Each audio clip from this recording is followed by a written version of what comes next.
ఒకసారి చికెన్ పకోడాని నేను చెప్పిన విధంగా ట్రై చేయండి, మీకు డెఫినెట్గా నచ్చుతుంది.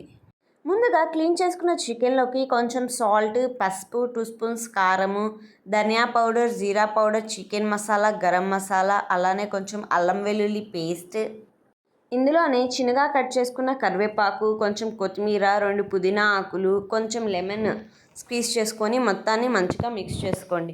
ఈ మసాలాలన్నీ ఈ ముక్కకి మంచిగా పట్టించుకొని ఇందులోనే ఒక ఎగ్ వేసుకోండి. ఎగ్తో పాటు కార్న్‌ఫ్లోర్ కూడా వేసుకొని మొత్తాన్ని మంచిగా మిక్స్ చేసుకోండి. మిక్స్ చేసుకొని ఫ్రిడ్జ్‌లో పెట్టేసుకోండి 1 అవర్ అన్నా. మీకు టైం లేకపోతే మీరు ఇప్పుడైనా డీప్ ఫ్రై చేసేసుకోవచ్చు. కాకపోతే కొద్దిసేపు ఫ్రిడ్జ్‌లో పెడితే మీకు ఈ ముక్కకు అన్నీ బాగా పడతాయి.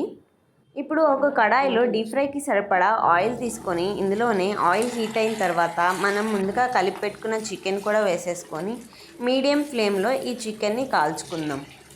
మీరు దీన్ని హై ఫ్లేమ్లో పెట్టి కాల్చితే మాత్రం ముక్క ఉడకకుండా పైన కలర్ వచ్చేస్తుంది. మీరు ఎప్పుడైనా డీప్ ఫ్రైస్ చేసేటప్పుడు మీడియం ఫ్లేమ్లో పెట్టుకొని చేసుకోవాలి. ముక్క పైన మంచిగా ఎర్రగా కాలిన తర్వాత వీటిని పక్కకు తీసుకోండి. అంతే అండి, చికెన్ పకోడా రెడీ అయిపోతుంది. ఇప్పుడు పైన దీనికి కొంచెం గార్నిషింగ్గా కొంచెం కరివేపాకు, గ్రీన్ చిల్లీస్, కాజు వేసి కాల్చుకుంటున్నాను. అంతే అండి. ఒకసారి మీరు కూడా నేను చెప్పిన విధంగా ట్రై చేసి ఎలా వచ్చిందో కామెంట్ సెక్షన్లో కామెంట్ చేయండి. ఈ రెసిపీ మీకు నచ్చినట్లయితే లైక్ చేసి, షేర్ చేసి, సబ్స్క్రైబ్ చేసుకోండి.